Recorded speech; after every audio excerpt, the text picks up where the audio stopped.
All right, guys, so we'll get started.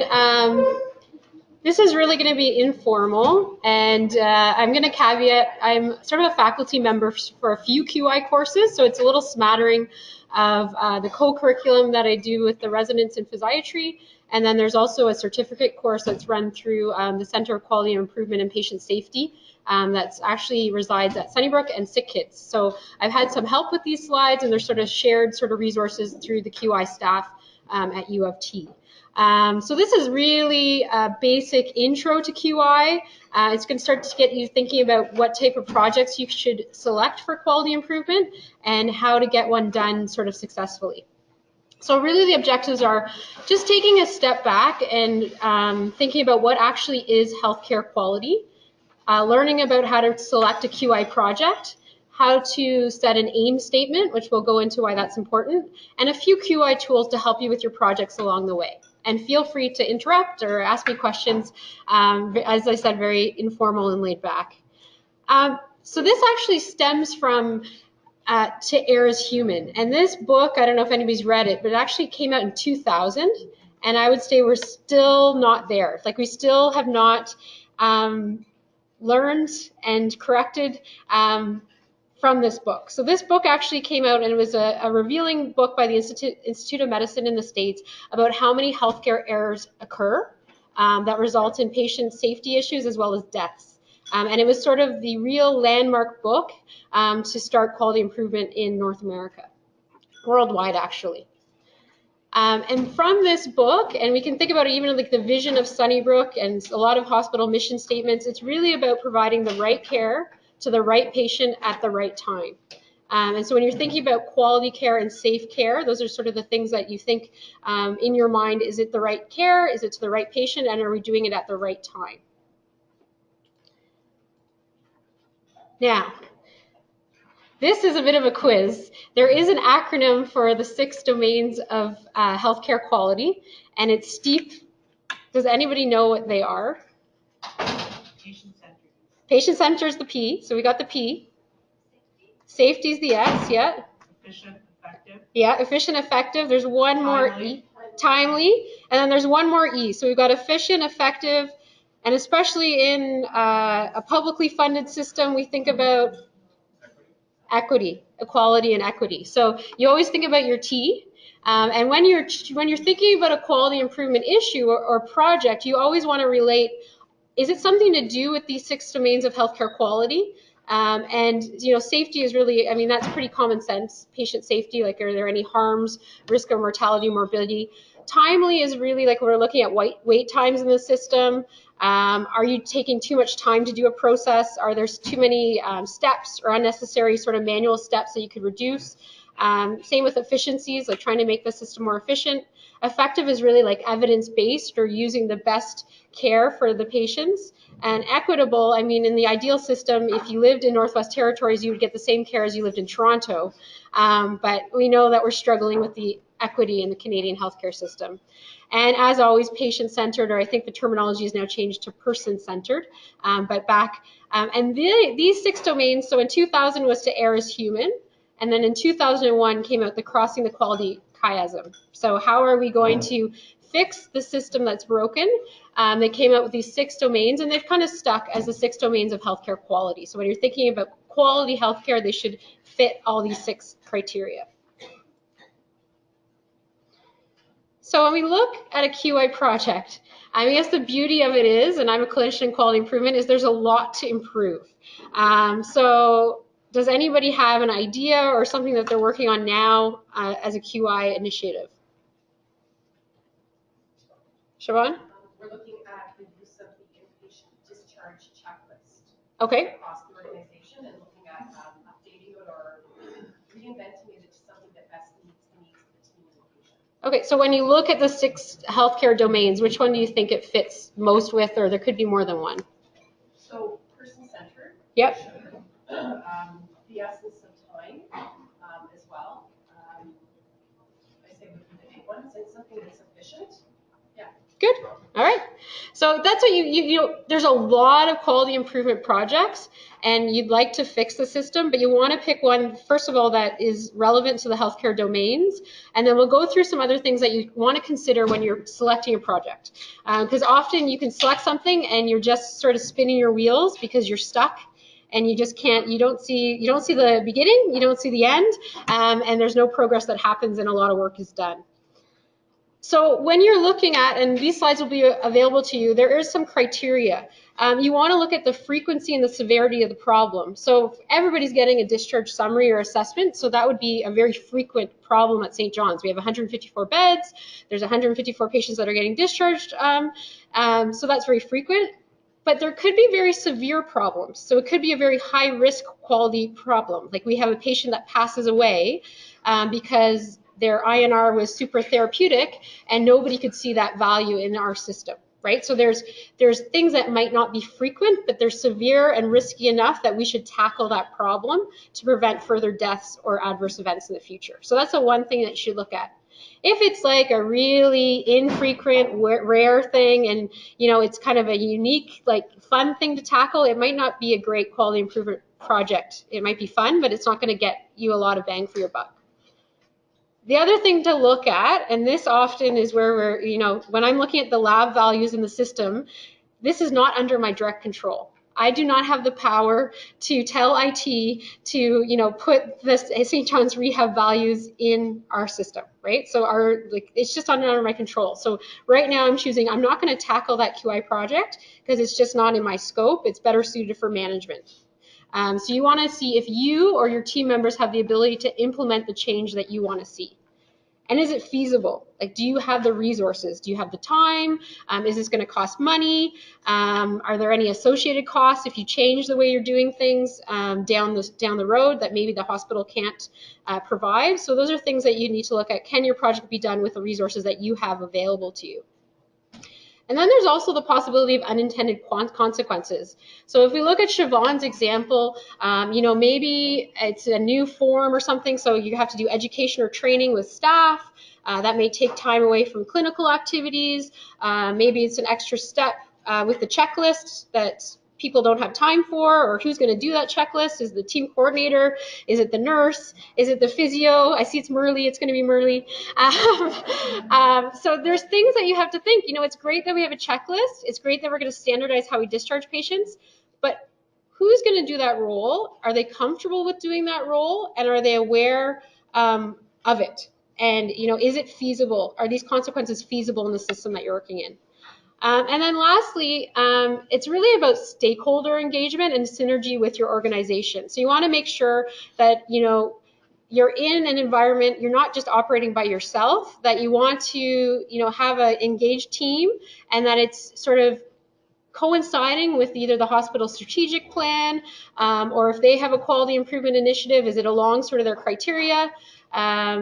Different things like that to consider when you're choosing a project. So I would say for Siobhan, like her project, we want to make sure that transitions of care are more seamless and easier for patients. So that would align with sort of Sunnybrook's vision of improving the transitions in care, especially from hospital to community. Any questions about selection? No? So you've kind of selected what you're going to improve. There actually is a model for improvement that's been developed. It's also called the PDSA cycle, and it's much different than research. So research, you think about these big studies, they choose an intervention, they choose a control group, and then the group they're going to study, and they have one intervention. With a QI project, there's often multiple cycles. So you're going to do little changes. So maybe you start with the checklist, you study how that does, and then maybe there's another, like maybe there's a reminder call for patients. There's some other sort of cycle, and you'll do a few cycles before you get a real improvement. So you always look at plan, do, study, act. They're usually rapid cycles. You want to think of the intervention, implement it, study the results, and then act to see if you need to improve more. And you want to ask yourself the three questions. So what are we trying to accomplish? How will we know what a change, if the change is actually an improvement? And what changes can result in improvement? So the first one, if we go back, what are we trying to accomplish? That's your project aim. So every quality improvement project should have an aim statement. And that will help you focus your project, and it ensures all the team members are aware of the goal. And if you go back to the synergy with your stakeholders and the management, if you have an aim statement, it's very clear, you can say, hey, we're going to stop unnecessary testing that's going to cost you an extra $100 a patient. So this is our aim, and then it will, it sort of promotes your project. Everybody in a min wants to save money and get their budget, right? So if you have a project that has a nice clean aim statement, it can really go a long way. So make sure you set an aim statement at the beginning of your project. So there's 3 questions for your aim statement. It's what are you going to do, by how much, and by when. So it needs to be very, very clear. So if we're going to reduce the number of tests, you're going to say, I'm going to reduce X number of tests, by how much, and by when. So you have a clear plan for your QI project as you move forward. Of course, you might always go back and adjust it a bit, but you have something to sort of guide the way. So I know, and I wish Larry was here because this is really his baby with Jerome Lease. A so-so aim statement is we aim to reduce the number of urine cultures for patients without urinary symptoms, so this would be asymptomatic, at St. John's Rehab. So we kind of know what we're going to do. We don't know by how much, and we don't know when. This is a gold standard. So we want to reduce the number of urine cultures, so that's what we're going to do. Oh, Larry came just in time. So we're going to reduce the number of urine cultures for patients without any urine symptoms at St. John's Rehab by 20%, so that's by how much. And you usually will do a gap analysis, so you'll see what your baseline was. So say we were doing 50% of patients without symptoms got a culture. So, we just decided 20% was a good reduction. And then we're going to do it by December 1st. So you have a clear aim, what you're going to do. And it's like a goal. So we're very used to setting patient goals. You want a SMART aim statement. You want it to be specific, measurable, attainable, relevant, and time-framed. So that sort of urine culture one is very specific and time-framed, and it's very relevant because we know that urine cultures at St. John's is costing a lot of money. And we found that a lot of the patients that are getting tested don't really have any symptoms or indications for antibiotics, and that's being guided by our antibiotic stewardship and infectious diseases. So that's sort of an aim statement and how to select and how you know what you're going to accomplish. And the next is sort of how to measure it. So how do you know what you're doing is actually resulting in an improvement? And that's sort of the plan and the study portion of the QI cycle. So there's a lot of 3s in QI. So you've got your 3 questions for your aim statement. You've also got 3 types of measures. One is your outcome measure, your process measure, and then your balancing measures. And the outcome is really like how it's going to affect the healthcare delivery on patients and populations. So if you look at the urine culture, it's probably going to affect nursing. So knowing when to ask for urine culture or sort of flag the MD that, I'm really concerned about these patients' urine, we should get a culture. And then the labs, like how many cultures are we doing? How are we getting the results? And patients as well. And then if we look at the process measures, it's also sort of the actions that make up the healthcare delivery. So what do we do when we get a urine culture result? So is it automatically antibiotics? Are we looking to see if they have symptoms? That's sort of different process measures that can happen. And then there's balancing measures. So there might be, like I said, with QI, there are unintended consequences. And we'll break this down a little bit more for our example. So this is our example, again.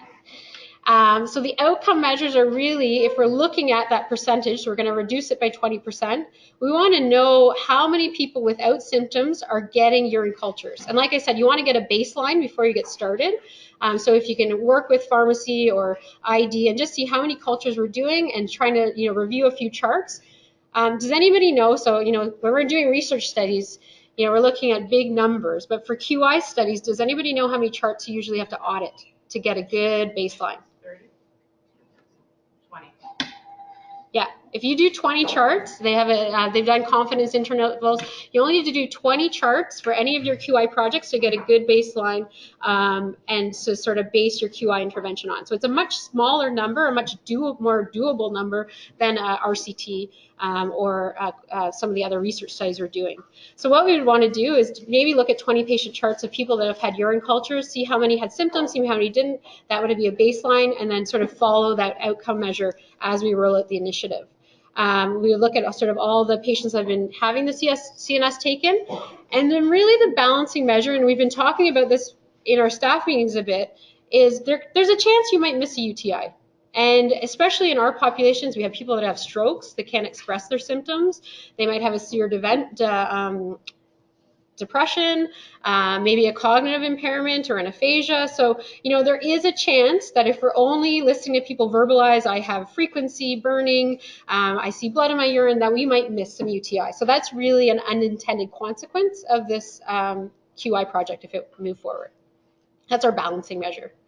Some other balancing measures could be increased cost, depending on the QI project that you're doing, or like I said, for Siobhan, maybe like increased workload for some team members. So, and I'm glad Sandra's here, and we kind of alluded to it, but there's a big difference. So QI projects, you can do them. You can do them in your clinical sort of role. It might be little rooms of improvement. They're not as onerous as a big research study. So when we look at research versus improvement, really the aim, and it gets back, it's quality improvement, is patient safety, you're improving care. Whereas research is more sort of creating new knowledge or maybe proof of concept, seeing if one drug is more superior than another, but it's a different sort of focus. Often in research, especially if we're looking at like RCTs, like control trials, it's ideal settings. Whereas in QI, you're doing it in your clinic, you're doing it in your therapy room, you're doing it in your nursing. So it's real world conditions that you want to improve. And then sample size, like I alluded to. So often in research, we want more subjects because, we might do a side study, a sub-analysis. There might be a different group that we didn't think about. So we're getting lots and lots of data. But for QI, you really only need to do like 20 people or like 20 sort of discharge summaries if Siobhan was looking at her discharge summaries and maybe talking to 20 patients and seeing how they felt, when they left St. John's and were discharged home. To get a good sample of what you need to work with and what you need to improve on. So I'm just going to move, these are some very basic QI tools to help you as you do your project. And I'm just going to go through two. There's lots, but these are pretty basic and they can be helpful to get your project going. And then also thinking about different interventions that you want to sort of implement in your QI project. So the first one is the Ishikawa or the fishbone diagram. And it looks like a fishbone, so that's why it's called a fishbone. And it's really a brainstorming tool to find, cause and effect. Often it will be sort of the QI team that's thinking about it, but it's better if you actually, sit down with a patient or two, or maybe sit down with somebody in labs, like people that are actually in the situation, so that you're not just brainstorming and not sort of talking to the frontline people that are in sort of the scenario that you're working with. And there's different, what do we call them? Fishbones. So those are like the different categories. And then you brainstorm sort of different reasons under the different categories. So I'll just go through an example.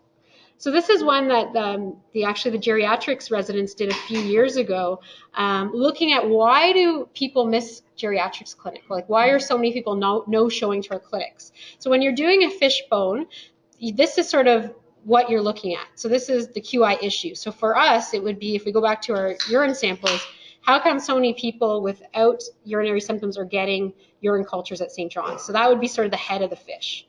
And then you can break it down. It could be patient factors, provider factors, equipment, organizational, and you can always make different bones depending on your project. But when they looked at the geriatrics, and this could be similar to some of our issues here at St. John's, a lot of it is cognitive, right? So maybe they get a phone call and they didn't write it down, or it wasn't their caregiver that got it, so that's just gone. They're not going to show up at that appointment 2 weeks from now because they just don't have the memory to contain that. And then like St. John's, maybe it's a transportation issue, right? So a lot of our patients are dependent on Wheel-Trans. Maybe Wheel-Trans didn't show up. So that could be another thing to consider. Maybe they're just not mobile enough to get out of their house to get to the clinic. So, that's another thing to think about patients. And then providers, looking at sort of how you time reminders, are they calling? And some things that are a little bit uncomfortable, but you might get if you actually talk to the patients. Do they actually just not want to come back to see this provider? Did they have a bad encounter with that geriatrician and they'd prefer not to see? Maybe something uncomfortable happened. Maybe their driver's license got taken away. and they just don't want to come back.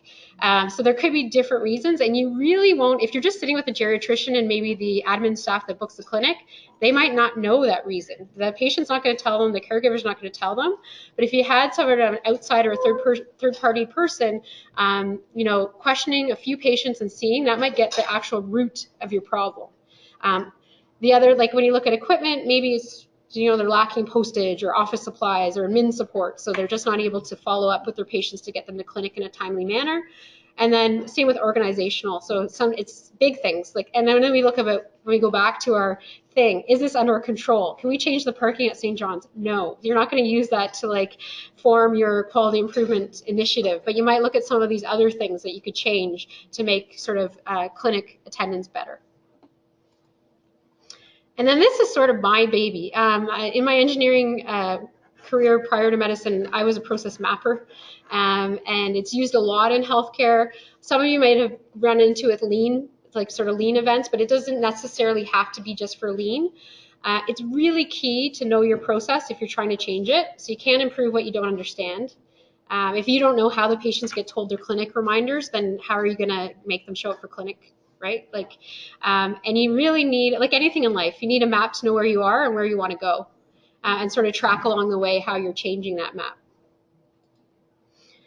So very simply, there actually is a language. It's almost like a computer language, but you start with the beginning of your process and the end, and usually you know that, right? Like, so the patient's either been told by their family doctor or they've received a letter that they have this appointment, and the end would be that they attend that geriatrics appointment. So that's sort of the beginning and the end of a process. But a lot of us don't know what happens in between. So you start, you finish, and then you got to figure out what goes in. And we did this with our inpatient to outpatient transition with the AMP program. And it was really telling that we knew at A1 that we sent a referral to outpatients, but there's a lot of steps in between that we didn't think about.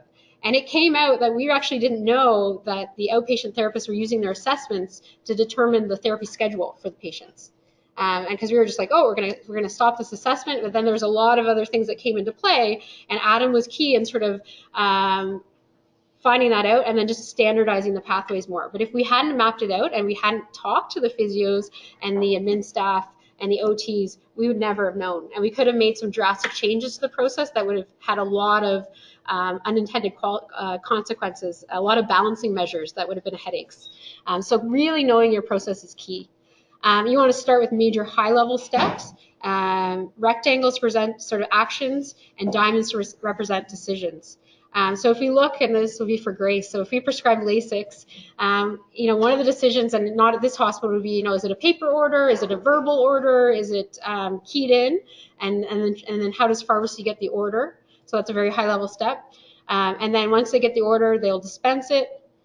The nurse gets it, and then they give it to the patient. So there's just a few steps that often we don't think about. You know, I'll write the order, and I just assume they get Lasix. But there is, you know, we have to get the paper up to Grace in pharmacy, and she has to make sure that she has it, and then we have to get it to the nurse. It has to go into the cupboard.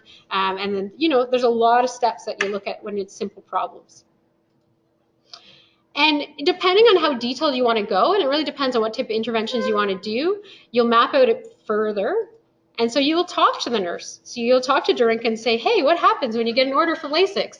And she'll bring it to the patient. She'll double check the patient's name. She has to watch the patient take Lasix. She has to document it on the MAR. So actually in that box, there's a bunch of other different steps.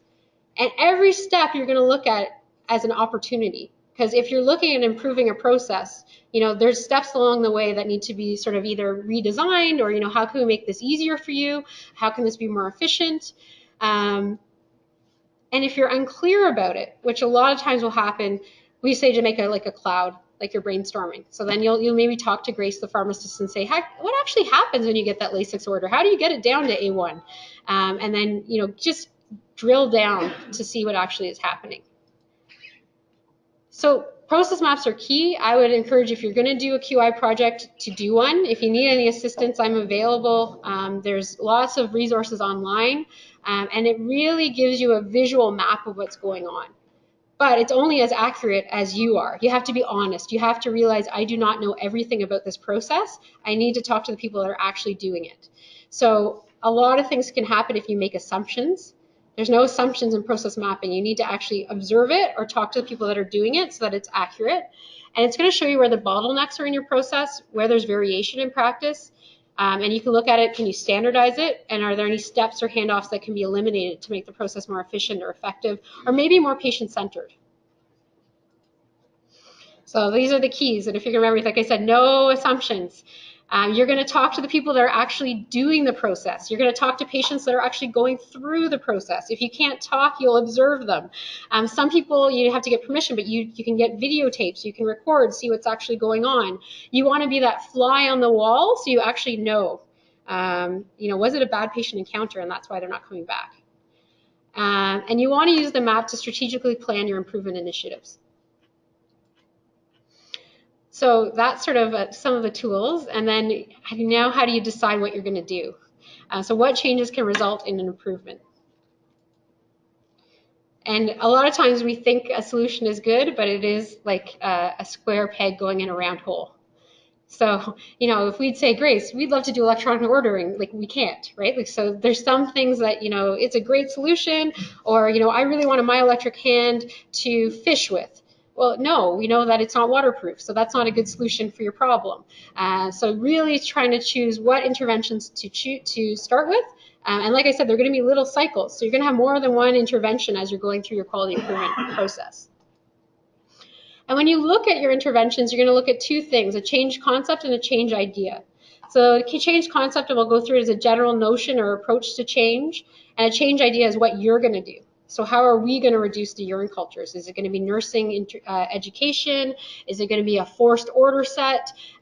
Is it going to be a forced symptom set? So that's sort of your change idea.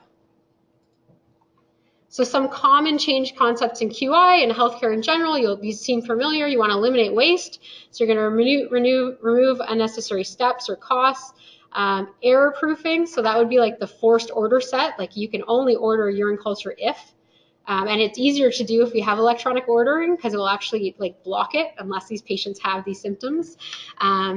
Standardization, like we did in the AMP program, we made pathways for outpatient rehab depending on if they had a prosthesis or not or where they were in their stage of rehab. And then reminders or checklists are often common sort of change concepts. So I would say the discharge summary or the discharge checklist is a change sort of concept. And then managing time, so reducing delays and wait times is very common as a change concept in healthcare. So if we look at, we're going back to our example of the no-show rate in geriatrics clinic. Does anybody have any ideas for change ideas or change concepts? Like how are we going to improve this? You have to process map it first. True. Okay, so if we're going to tackle maybe the patient factor, so either their cognition or their transportation.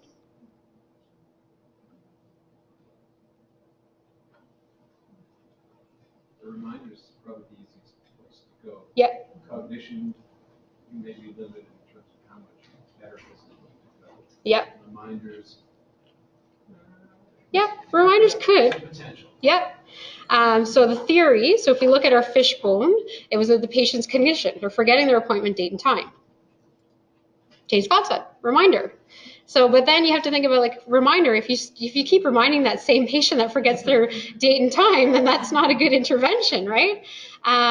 So this is what the sort of geriatrics team, and I don't know if this is the best actually, because if they have a cognitive, it might be you need to know who their POA is, or do they have a caregiver that you can tell the appointment? Or do they book Wheel-Trans? Can you help them book Wheel-Trans to get to their appointment so that, the person knocks on their door and, oh, you got a geriatrics appointment, let's go. So these are good, reminders are a good idea, but you have to target the reminder to the right person. So if that person's going to, you call them 48 hours, unless you say to them, are you writing it down? Or do you have somebody with you where I can tell them the appointment? Or if you send it to the mail, maybe they live with a family member and they get the letter and they can sort of put in the calendar. But reminders is sort of the change concept with this example. Now this one, I would like to change this to vascular clinic. So patients are admitted with a vascular surgery and they don't have any follow-up. And they used heart failure because actually there's good evidence that a heart failure patient should be followed within 2 weeks of discharge to prevent a reoccurrence. So often patients will go home, they start eating their salty foods again, maybe they forget to take their Lasix, and they just keep bouncing back to hospital. So that's why they use the heart failure patient as an example. So it's actually standard of care now that they should be seen by a physician 2 weeks of going home from acute care if they've been admitted for heart failure. Any ideas of change concepts for how do we get people to be seen in heart failure clinic? Mary Grace? Make sure they have their appointment when they leave acute care. Yes, yes. And I'll sub that in for vascular surgery. Okay, so the theory. And this is a great theory because I think it exists in a lot of our patient populations. There's no clear process in place to schedule follow-up appointments for patients. Change concept. Standardization. So we have to force patients that are getting admitted to heart failure that they have a heart failure. And actually at Sunnybrook, they're doing a good job. Heart failure. I just saw a patient, he was admitted for heart failure. He's seeing the cardiologist April 19th. So he's seeing him roughly within that 2-week window. So they have a process now for heart failure where the admin assistant for the heart failure clinic makes sure that patient has an appointment. Now, if we look at the process map, there's a lot of steps, like, because how many floors at Sunnybrook are there? Heart failure patient could be on a surgical floor, they could be on a medicine floor, they could be on nephrology. So you really have to talk to all the teams and see, who's booking your follow-up appointments. How do we know you have a heart failure patient? So it's a huge problem to tackle, but it has a lot of good outcomes because it's going to prevent readmissions to Sunnybrook, which also has occupancy issues for heart failure patients. It's much cheaper to treat a heart failure patient from the outpatient clinic than having them come back. And if we look at our 6 domains, it hits all of them. It's way more patient-centered to have patients better managed from home than having to sit in ER for maybe 24 hours to get some IV Lasix and then sent home and then come back again because they've sort of recurred, right? So if we look at our six healthcare domains, this sort of fits everything. And I think it's something that we have to look at sort of with our patient populations when we're looking at care transitions and quality of care and care experiences. So that's really it. Like I said, it's a quick sort of overview. You really want to look at quality improvements that are important. So again, look at the frequency and severity. And maybe they're not that frequent, but if it's a severe outcome that you really want to stop, then that's something to tackle. And things that are under your direct control or you have assistance with. So like I said, if it's aligning with the hospital strategic plan or you've been told by your administrator or manager, this is something that we need to do, then that's probably going to have some legs. That's going to have some traction where you get things going and you get results, and it's going to help your patients. You want to investigate your problems thoroughly. The audit is like the gap analysis, so maybe looking at the 20 charts or maybe 20 incidents and seeing what your baseline data is so you know what you're working with.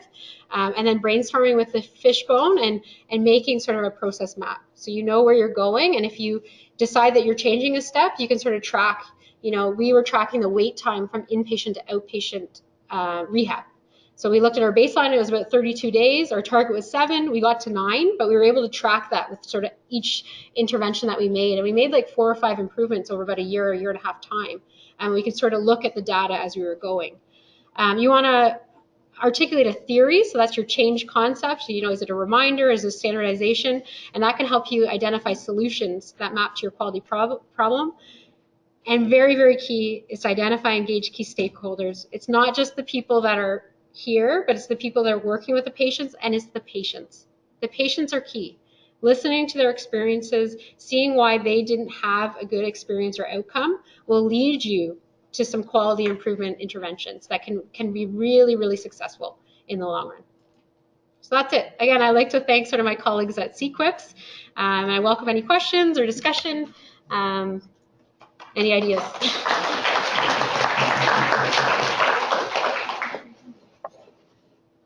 Larry? I mean, a really nice talk, and I have to say, seeing several examples, the amputee being one, but the stroke transitions, reducing outbreaks, those are examples where I've seen this work really well for St. John's, and the teams have been really good. Sometimes I see, just in general, human nature getting in the way of these, and I see it kind of 3 places. One is, you brought up the awkward kind of conversation, like maybe the patient doesn't like the provider, or so people, getting it from being a personal issue to more of a systems issue is always the challenge. The second one I sometimes see is externalizing the problem. Like, if only the ministry would give us more money, we would be all set. It's the ministry's problem. It's not our problem. and not concentrating those things we can change. And then the third one is sort of sustainability, because you can start something, but it's harder. It got to the way it was before for some reason, and it's harder to sometimes sustain the new project. So I just wanted to see your thoughts on some of those human nature challenges that we, not so much at St. John's, but just in general that you run into. I think in general, it's always good to keep it. They're system issues, right? Like we are in a publicly funded system.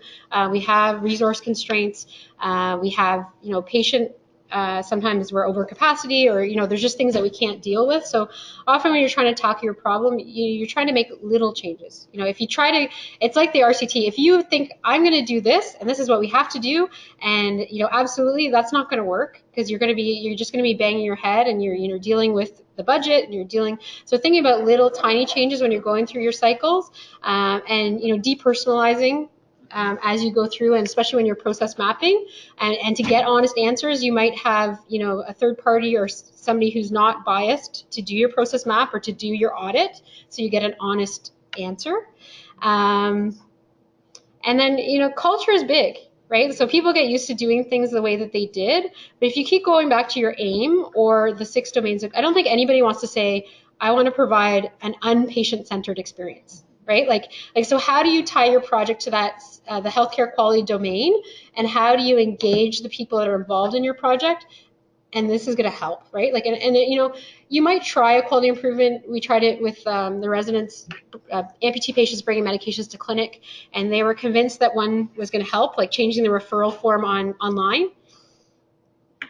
Referring doctors will do the same thing. They're just going to sign their name and not put in the medications the patients are on. Like that just takes too much time.